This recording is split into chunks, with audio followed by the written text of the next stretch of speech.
I never knew how quickly life could change until the day two different vampire kings decided that I belonged to them.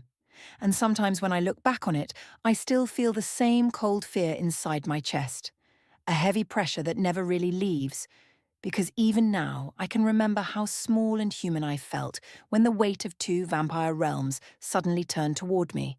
And I realized that I was no longer living an ordinary life, but standing inside the center of a world shaped by ancient vampire laws, violent vampire history, and rival vampire rulers who never learned how to let go of what they wanted. I remember waking each morning feeling as if the world was widening around me, stretching in ways I didn't understand, because every time I looked at the sky or heard the wind, I felt as if something watched me, something old, something patient, something not human, and I did not yet know that both Stephen and Jake, the two vampire kings who ruled two different lands divided by dark mountains and cold forests, had been watching me for weeks before they ever stepped into my life, which means that my story did not begin on the day they appeared, but on the day they chose me from afar, marking me in their minds long before I ever knew the word vampire belonged anywhere near my name. My life had once been simple, almost painfully normal, because I worked a quiet job, walked home through quiet streets, and every evening I sat by the window watching the lights from distant towns, never realizing that beyond those lights lay entire vampire kingdoms, hidden from humans by ancient magic and old agreements that kept us from crossing into their lands, agreements that said humans should never know the vampire realms existed at all, because humans were fragile and vampires were ancient and their world was full of laws we would never understand. But something about me caught their attention, and sometimes I wonder if it was something simple like the way I walked, the way my mind worked, or the quiet strength I carried without ever noticing, because both Stephen and Jake later said in their own ways that humans like me were rare. Humans whose blood carried a soft glow, not magic, not power, just something pure and steady that vampires felt drawn to, something they thought they could protect or possess or claim.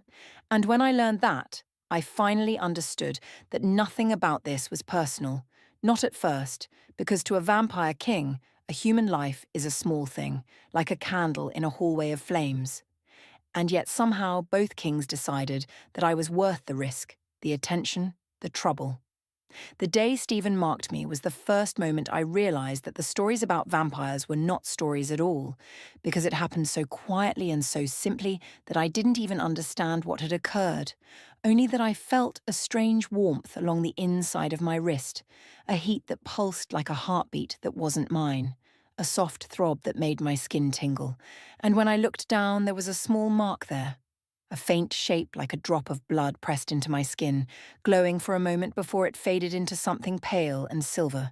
And I didn't know then that this was a vampire blood mark, one of the oldest and most powerful vampire bonds in the world.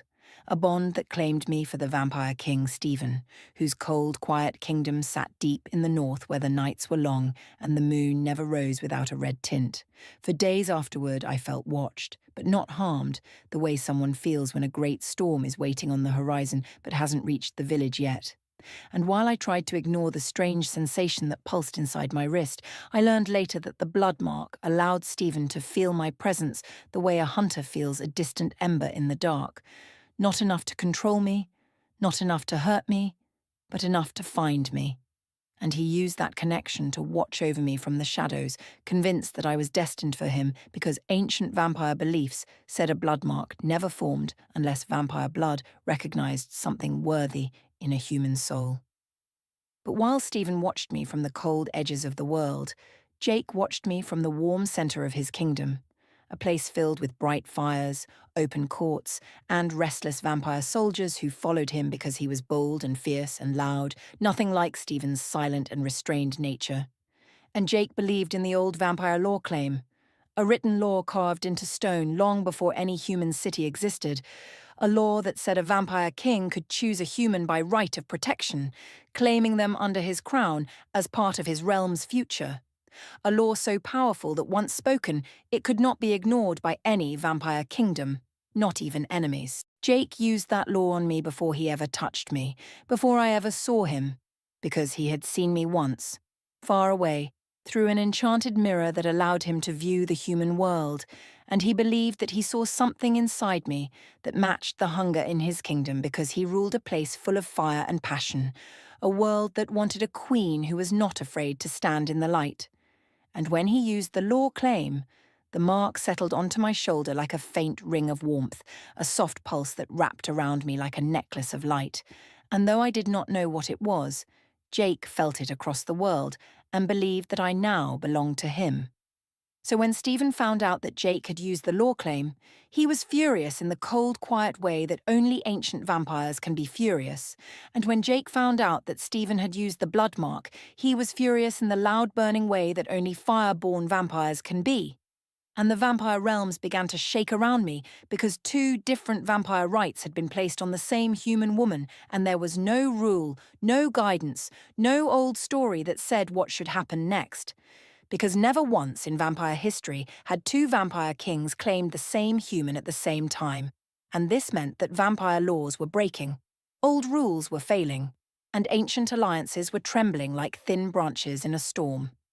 I was the human standing at the center of all of it, and I had no understanding of vampire kingdoms, vampire rules, vampire magic, or vampire duty. All I knew was that strange marks kept burning on my skin, strange feelings kept rushing through my body, and the nights began to feel heavier, as if the world around me was changing shape, pulling me towards something I could not escape. And sometimes I felt fear, but sometimes I felt something else too, something warm and strong, as if some invisible force was calling to me.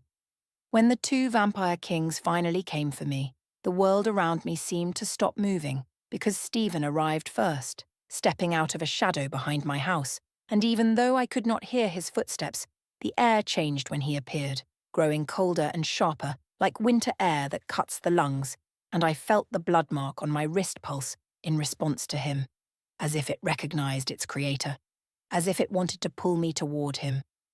Then Jake came, not quietly at all, but arriving with a warm gust of air from the opposite side of the street, as if fire followed him wherever he walked, and I felt the law claim ring around my shoulder expand and glow faintly beneath my skin, reacting to him, calling to him. And for the first time in my life, I stood between two ancient vampire powers that wanted me. Two vampire kings whose rivalry was older than my entire family line. And I felt their eyes on me, one cold and deep, one warm and burning, and even though neither spoke a word, I understood that they had come to fight for me, not with swords or claws, but with the unbreakable laws of their worlds. And I knew that the vampire realms would soon be pulled into chaos because of the marks they placed on me, marks I never asked for, marks I now carried like heavy chains. In that moment, I realized something important and frightening. I was not a prize in their vampire war, not an object to decorate a kingdom, not a symbol for their rivalry. I was the spark. I was the reason their world was starting to fracture. I was the choice that would shape the future of two vampire realms. And if I did not choose wisely, if I did not find my own path through this darkness, then the whole world might burn on my behalf, simply because two vampire kings refused to let me go. When I walked away from the place where both vampire kings first stood before me, I felt the strange and frightening truth settle inside my chest like a heavy stone, because even though I told myself that I could run, hide, or pretend that none of this was real, I already understood that no human could ever escape two ancient vampire kings who had marked me with vampire magic and vampire rites, and as I moved through the streets, trying to calm my shaking hands, I knew deep down that both Stephen and Jake were following me from a distance, each one watching my steps with the silent patience and dangerous hunger that only immortal beings could possess. And the idea of being caught between two rival vampire kings made every breath inside me feel tight and fragile, as if the night itself was holding its breath with me. I kept walking through the quiet neighborhoods, trying to pretend that nothing in my life had changed, but the air behind me seemed to shift whenever I took a step, as if the shadows themselves were alive and watching, and I understood that Stephen, the cold and quiet vampire king who had placed the blood mark on my wrist, was somewhere behind me, moving with such silence that even the wind seemed unable to carry the sound of him. and every few moments I felt a faint pulse in the mark he gave me, a soft, steady throb that told me he was near, watching, waiting, guarding me with the kind of patience only a vampire hundreds of years old could have. But the warmth at my shoulder also glowed softly, reminding me that Jake, the bold and fierce vampire king who used the law claim on me, was following too.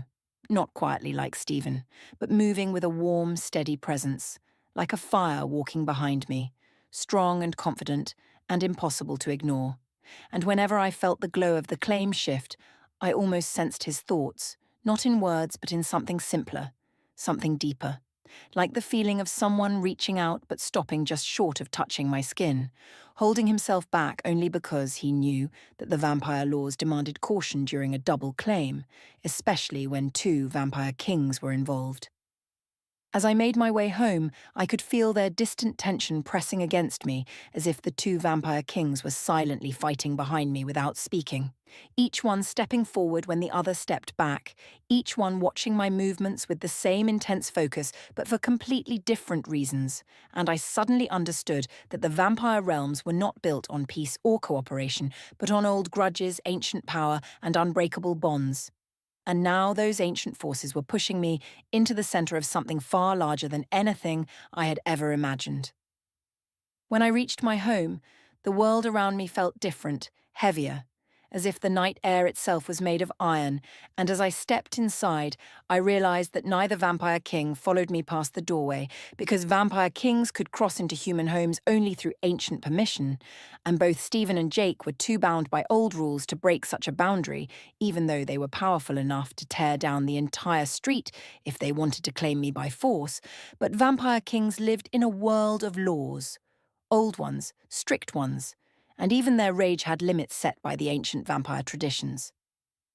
Inside my house, I sat on the floor and tried to breathe, but the marks on my wrist and shoulder pulsed again, reminding me that I was not alone, not truly, because both vampire kings could feel me even now, could sense my heartbeat, my fear, my confusion, and maybe even the small spark of curiosity growing inside me because I wondered what made two powerful vampires choose me, a normal human woman with no magic, no power, and no connection to their world.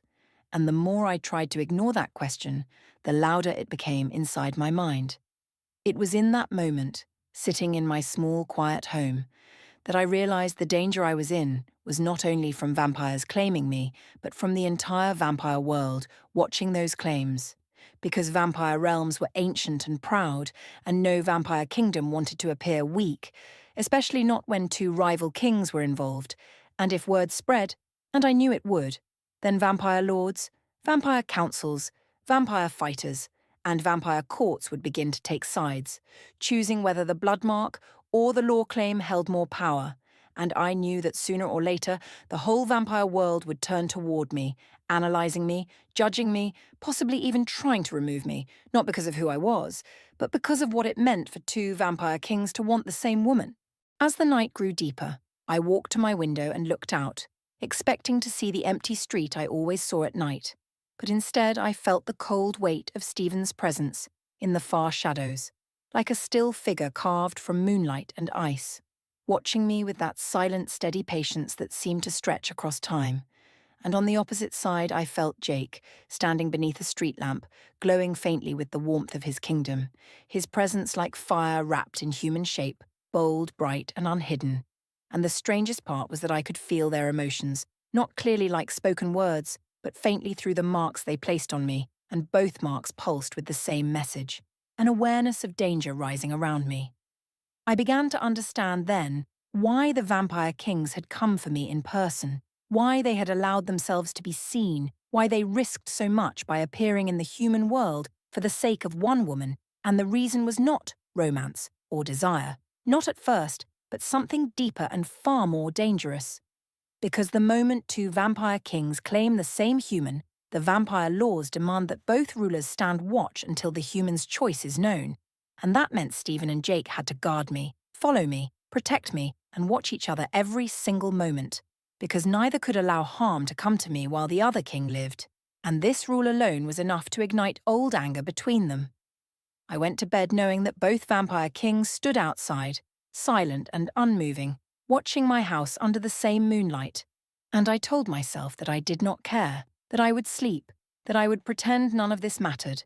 But my body shook with fear and exhaustion, and every time my heart raced, I felt both marks throb in response, as if Stephen and Jake were feeling it too, and I wondered what they thought as they stood guard outside my door, one cold like winter stone, the other warm like summer flame. And I imagined how the air must have crackled between them. Two ancient vampire kings forced to stand in the same space, protecting the same woman, held in place by an unspoken command of their old world.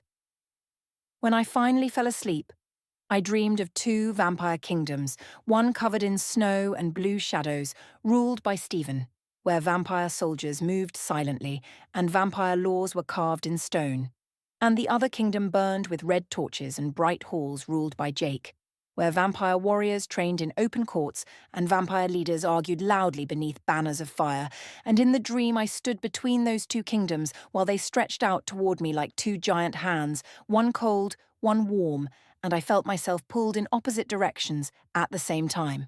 When morning came, I opened my door to find both vampire kings still there, silent, watching me with unreadable eyes, one like a deep frozen lake, one like a burning torch.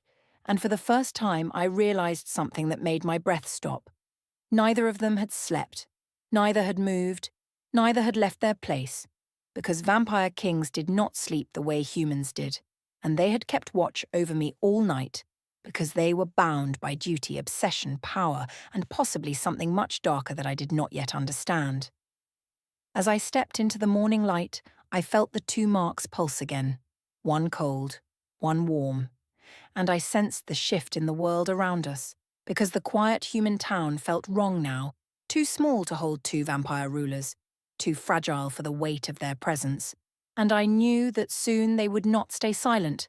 Soon the vampire realms would notice they were gone, and soon the rest of the vampire courts would come looking for answers. And when that happened, my life would no longer be my own, in any way at all. I understood in a slow and frightening way that my choice between the two vampire kings would not be simple or safe, because whichever king I did not choose would not simply walk away, and whichever king I did choose would gain power, status, and meaning across the vampire realms. And that kind of shift in power could start a vampire war that might tear apart both kingdoms, and even though I was only one human, I now carried the weight of immortals on my shoulders, and I finally knew that there was no going back to the life I once had. The marks continued to pulse in steady rhythm, as if the two vampire kings were waiting for me to speak, to move, to choose. And even though no words were spoken, I felt the unspoken demand from both sides of the street, cold from one side, warm from the other, and the message was the same from both vampire kings: choose. When the sun rose fully, and the morning light spilled across the quiet street where I had lived my entire life, I felt something inside the air change in a slow and frightening way, because even though Stephen and Jake still stood on opposite sides of my house, watching me with the cold patience of immortal rulers, the world around us no longer felt like a small human town. It felt like a thin border, a fragile line separating the human world from the vast and ancient vampire realms, and I sensed that the barrier was beginning to break, that the quiet life I knew was fading like mist under sunlight, and that soon the vampire world would pour through the cracks that were forming because of the two marks on my skin. As I stepped farther onto the street, trying to pretend that I could simply go about my day while two vampire kings watched my every move, I felt the cold pulse from Stephen's blood mark on my wrist, a deep, steady rhythm like a second heartbeat, quiet and controlled, as if he were reminding me that he was bound to me by ancient vampire blood magic that no one could undo, not even him.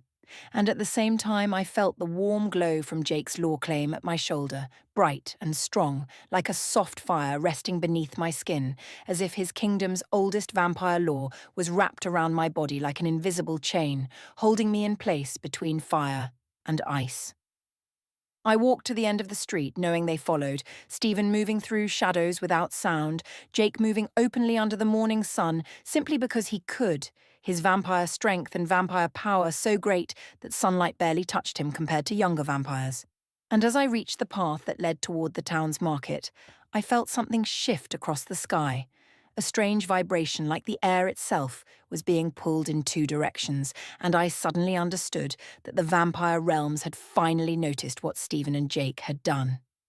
The air grew heavy, thick, almost hard to breathe, and even though I could not see them yet, I felt the presence of other vampires. Many vampires, moving across great distances, travelling through the old pathways that only their kind could use, pathways hidden from human eyes. And these pathways were waking because the balance between the two vampire kingdoms had been broken by the double claim placed on me. A human woman who had never even known the vampire realms existed until two vampire kings descended into my life like opposing storms. As I kept walking, my hand brushing against the rough stone walls of the familiar buildings, I saw the first sign of the coming danger when a shadow moved across the sky. Not a cloud, but a large shape, fast and silent, passing in a straight line overhead, disappearing before my eyes could fully focus on it, and I felt the blood mark on my wrist ache softly, as if Stephen sensed the presence too and was preparing himself, while the warm mark on my shoulder tightened, as if Jake was bracing for a confrontation he knew was coming. When I reached the market square, the world felt wrong, off, too quiet, because the usual morning sounds, voices, footsteps, carts, were gone, as if the entire town had sensed the unseen danger and chosen to stay indoors. And I stood alone in the centre of the square, my breath shallow, my heart beating fast, the two vampire kings flanking me on either side like silent guardians, one a pillar of cold strength, the other a flame of fierce energy, and I felt small between them, painfully human. Painfully mortal, painfully fragile. Then the sky darkened. Not from clouds, but from shapes. Fast, controlled, graceful shapes, moving in the distance, not flying like birds, but gliding in ways that obeyed no human laws of movement. Shapes that reflected the sunlight too sharply. Shapes that carried an ancient and dangerous presence within them. And I knew without anyone telling me that members of the vampire councils were arriving. Vampire elders. Vampire enforcers, vampire watchers who served under both kingdoms, and they were coming to see for themselves whether the rumours racing across the vampire realms were true. The ground beneath my feet began to vibrate, as if heavy footsteps were approaching from somewhere unseen, and I watched in terrified silence as figures emerged from the distant road, tall, pale, elegant figures with the unmistakable stillness that all ancient vampires carried. And the moment they stepped into the square, I felt both Stephen and Jake shift behind me. Not in fear, but in readiness, as if they expected a battle to break out at any moment, because vampire elders were not known for their softness or their patience. And the idea that a human woman carried two separate vampire claims on her skin was something that had never occurred in any part of their long history. The first group of vampires wore deep blue cloaks, the colour of Stephen's northern kingdom, silent and cold as the winter forests they came from, their faces emotionless, their steps in perfect harmony, and as they entered the square, I felt Stephen's presence grow even colder, stronger, sharper, as if he were stepping into his true nature, the nature of a vampire king who ruled a land of frozen nights and quiet death. But then, from the opposite direction, a second group appeared, dressed in warm red tones, their eyes bright with fire and pride, their movements louder, bolder, full of emotion and intensity, and I recognized immediately that they belonged to Jake's kingdom, a land where vampire warriors trained beneath burning torches and held their loyalty like flame inside their chests, and Jake's warmth beside me grew brighter, heavier, more fierce, as if he too was stepping into the heart of his identity as a fireborn vampire king. I stood trapped between these two worlds, two armies, two forces of nature, and I felt like the centre of a storm that would tear the sky apart, and the strange part was that even though both kings had been silent since the night before, I felt their emotions through the marks they gave me, cold control from Stephen, burning anger from Jake, and beneath both emotions was something else, fear, not of each other, but of what the vampire realm would demand next. The vampire elders from both sides approached slowly, their eyes fixed on me, studying me with the same careful attention someone might give to a dangerous artifact. Something small but powerful, something that could shatter or save entire kingdoms, and I felt my body tense under their gaze, the weight of centuries pressing down on my shoulders, because these were beings who had lived far longer than any kingdom, beings who remembered every war, every law, every betrayal in vampire history, and now they were staring at me like I was a riddle they had never encountered. As the two groups of elders reached the center of the square, the air between them rippled with invisible force, a silent clash of ancient power, and even though no one spoke, I felt the question they carried inside their immortal minds. A question older than the mountains, older than any empire. A question that had never needed to be asked until now. What happens when two vampire kings claim the same human woman at the same time?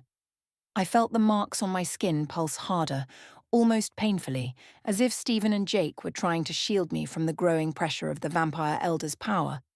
And for a moment I wondered whether these elders could sense the marks too, whether they could see the silver glimmer of Stephen's blood mark on my wrist or the warm glow of Jake's law claim around my shoulder, but their eyes never left mine, as if they were trying to understand the human court between two ancient vampire rites.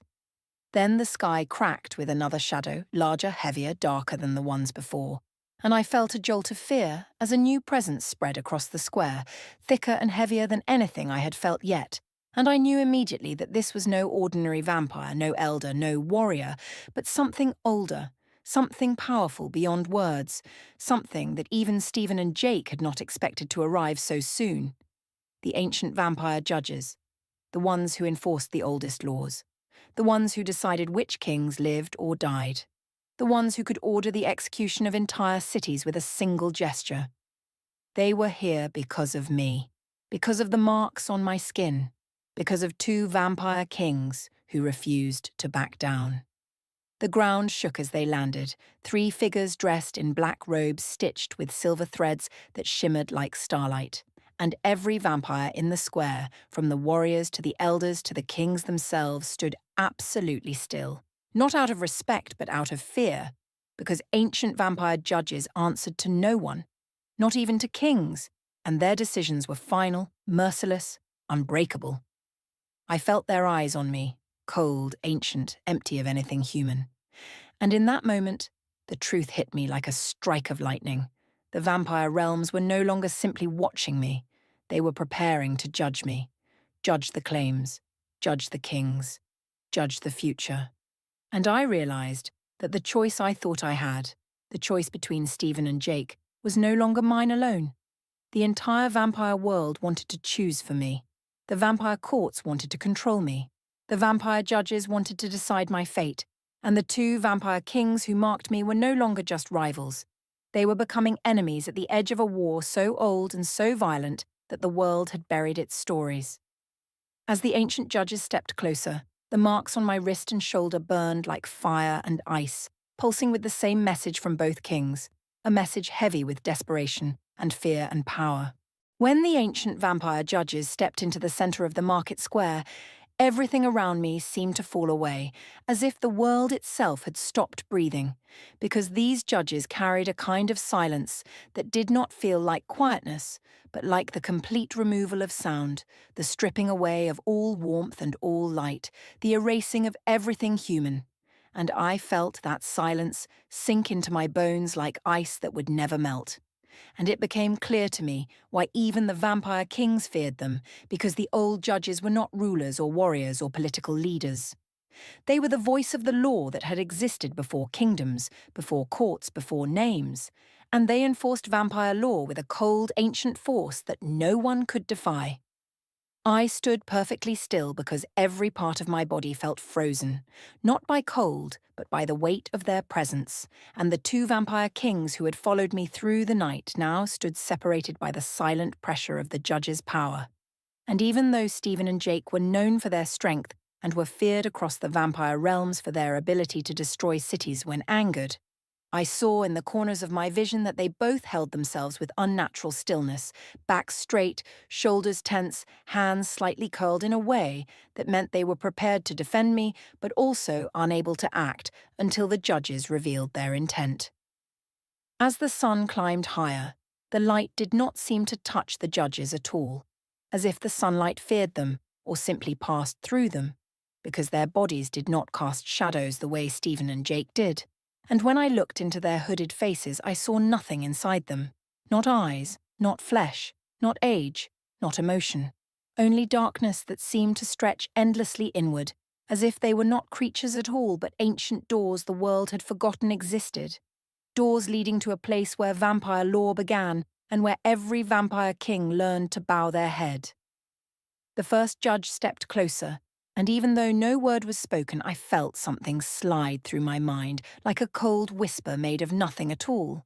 And it wasn't speech or sound, but a feeling, a pressure, a question pushed into my body, a question that came not from their mouths, but from their existence itself. And it asked not who I was or what I wanted, but how I existed. As if the judges were searching for something inside me, testing my presence, my blood, my soul, trying to understand what made two vampire kings break thousands of years of order by marking the same human woman. The second judge lifted a hand, moving with a slowness that made the air shiver, and when that pale, long hand pointed at my wrist, the cold blood mark from Stephen flared in response, a sharp pulse that made my skin sting as if it were being written on again, and the judge's attention focused like a blade on the mark, examining it with a force that felt like it could peel back my skin if it wanted to. And I knew then that the ancient judges could sense the vampire king's power through the mark, could read the age and strength of Stephen's blood, could see the bond he placed upon me even more clearly than I did. Then the third judge turned its head toward my shoulder, and the warmth from Jake's law claim grew hotter, almost painfully strong, spreading across my collarbone and down my arm like fire moving beneath my skin. And I understood that the judge could see the old vampire law written into my body, could see the way Jake had bound his claim to me through rules older than buildings and borders, rules carved into stone tablets hidden deep in his kingdom, rules that demanded recognition and respect from all vampire realms, even those ruled by Stephen. The pressure in the air shifted again, thicker, heavier, as if the judges were comparing the two marks, weighing them the way a person might lift two stones to judge which one was heavier, and even though they did not speak, I could feel the tension between the blood mark and the law claim building inside me like two storms rising against each other, ice and fire trying to hold the same space, and it hurt in a slow, painful way that made my hands tremble and my breath turn shallow. Stephen stepped forward by only a fraction of an inch, but even that tiny movement felt like a thunderstrike through the crowd, because the cold power of his vampire lineage rippled through the air like a silent wave. And I felt the blood mark on my wrist tighten around me, as if he was silently trying to shield me from the ancient judge's examination, protecting me the only way he could while the old laws held his tongue and hands captive. At the same time, Jake tensed, his warmth becoming so intense I could almost feel it radiating through the entire square. And his law claim responded with a bright heat that pushed against the cold of Stephen's mark, as if Jake were fighting to assert that his claim carried more right, more strength, more legitimacy. And I realized then that even though both vampire kings tried not to show emotion, their marks betrayed them, their magic revealing their tension like two heartbeats clashing inside my body. The ancient judges continued standing there in front of me, their silent pressure weighing down on all of us, and I realized that they were measuring not just the marks on my body, but the balance of the entire vampire world. Because two vampire kings claiming one human woman created a fracture in the laws that had held the vampire kingdoms together for thousands of years, and this fracture could not be ignored. Not by elders, not by councils, not by warriors, and certainly not by the old judges. Slowly the judges lifted their hands again, three pale shapes rising in perfect unison. And the moment their fingers extended, I felt something inside the air shift in a deep and terrifying way, as if the entire vampire world had turned its attention toward this exact point. And I understood that the judges were about to cast their ruling, not with words, but with the ancient force that guided their existence.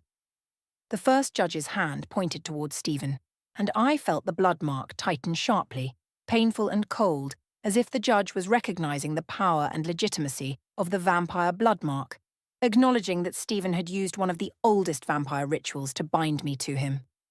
The second judge's hand pointed toward Jake, and my shoulder burned with heat, intense and overwhelming, because the judge also recognized the ancient vampire law claim. the binding force of written law, authority, and tradition that Jake had invoked when he claimed me under the rules of his realm.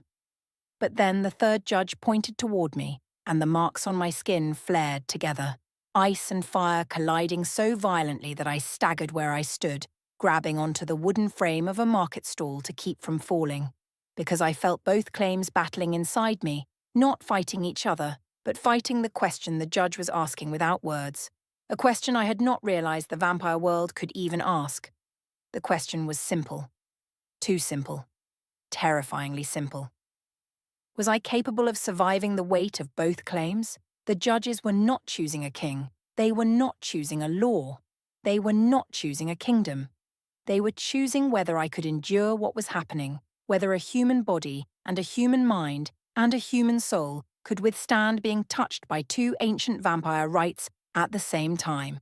The pressure grew so sharp, so crushing, that my vision blurred and my legs trembled, and even though Stephen and Jake were not allowed to move, I felt their panic through the marks, the cold panic of a winter storm breaking apart, and the warm panic of a fire roaring out of control.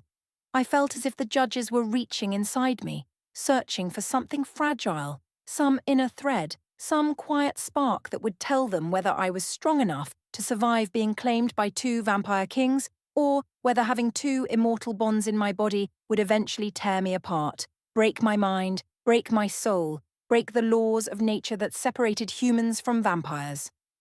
The pain rose, sharp and blinding, and when I closed my eyes, I saw flashes, not of the human world, not of my life before, but of the two vampire kingdoms I had never visited. The cold stone halls of Stephen's realm and the fiery training grounds of Jake's realm, and I felt them pulling at me, not out of desire or anger, but because the marks inside me were connected to those lands now, and the judges were forcing me to stand between the weight of two entire vampire cultures. My breath hitched as the pressure tightened even more, and I understood that the ancient vampire judges were testing me to decide whether the vampire world should allow me to live with both marks, or whether one of the claims must be removed, which in vampire law meant destroying one of the kings, or destroying me. But then, at the height of the crushing force, something inside me did not break. Something inside me stretched. Something inside me lit up like a soft glowing thread. Something inside me held both marks without shattering, and the judges felt it. The pressure eased, not completely, but enough that my eyes opened, and I saw the third judge lower its hand slightly, not in approval, not in acceptance, but in acknowledgement, as if the ancient being had found something inside me that even they did not expect. I was not just holding two vampire claims, I was surviving them. The judges withdrew slightly, not stepping back, but pulling their force into themselves, and every vampire in the square seemed to exhale at once, because the ancient beings had delivered the first part of their verdict without words. They had decided that I was not too weak to bear the double claim, but that meant the next decision was near. The most dangerous one. The ruling that would shake the vampire realms. The ruling that would decide the fate of two vampire kings. The ruling that would decide my fate. And when the judges turned towards Stephen and Jake, I felt the marks on my skin pulse again, cold and hot, ice and fire, and in their silent, ancient way, the judges sent one final message through both claims, a message meant for me alone. Choose. In the moment after both vampire kings asked me to choose, I felt something settle inside my chest that was heavier than fear and steadier than panic, something that felt like truth rising through all the chaos. And even though the ancient vampire judges still stood before us, silent and waiting, and even though the vampire elders watched with cold eyes and the vampire warriors tightened their hands on their weapons, I understood that no one could decide this except me, because the marks they placed on my skin were not chains, and the power they tried to pull from me was not my destiny. And for the first time since this nightmare began, I realized that the true reason the marks had not broken me was because I was stronger than either king expected. So I looked at Stephen, who carried centuries of cold sorrow inside him, and I looked at Jake, who carried burning hope and restless fire, and instead of letting their claims push me in two directions, I felt something inside myself rise up, something that felt like a human heart refusing to be ruled by vampire laws, and I lifted my head, toward the ancient judges who waited for a choice that would shape the future of their realms, and I made a decision that belonged to no vampire king at all. I chose neither. Not because I did not feel the cold strength of Stephen or the warm passion of Jake. Not because I could not imagine standing beside one of them in a world of shadows and fire, but because I saw too clearly that if I chose one king, the other would fall, and his kingdom would follow him into ruin, and the two vampire realms would tear each other apart in a war that would echo for centuries, all because of a human decision that should never have held such power. And I could not carry the weight of destroying a world, not when there was a path, harder, painful, uncertain, but a path where both kingdoms could survive. The marks on my wrist and shoulder blazed with cold and heat as I rejected both claims, and for a moment I felt as if the two forces inside me were tearing me in half. But then something strange happened, something that the ancient judges felt before the vampire kings did. The marks did not shatter me, they did not crush me, they did not fight each other anymore. They dissolved, fading from my skin like frost melting and fire dying into embers, leaving behind only a faint, soft glow that drifted away like dust in sunlight. Both vampire kings staggered, not from physical force but from the sudden loss of connection, because the claims they had placed on me, claims they believed were unbreakable unless I bent to their will, had just vanished by my own hand, dissolved not through blood or law, but through choice. And the ancient judges bowed their heads the slightest amount, a movement so small it could barely be seen, but enough to tell the entire vampire world that my choice was valid, final, binding, and that no king could undo it. The cold air around Stephen shifted as he understood what I had done. The fire around Jake flickered as he felt the loss of the bond he had created, and I realized that even though I had broken the claims, I had not broken the kings themselves, because I had freed them from a war neither of them truly wanted. A war born not of love, but of ancient rules that had never imagined a human woman with a will strong enough to refuse them both. The vampire elders stepped back. The vampire warriors lowered their hands. The ancient judges turned away, their ruling complete. The human had chosen her own path, and the vampire realms must honor it. As the sun rose higher and the world regained its breath, the square slowly emptied of immortal eyes, vampire cloaks disappearing into shadows and light, and the two vampire kings stood apart from me, not as rulers demanding my loyalty, but as men, immortal, powerful, lonely, who finally understood that I was not a prize, not a symbol, not a spark to be used for war, but a person who deserved the right to stand alone.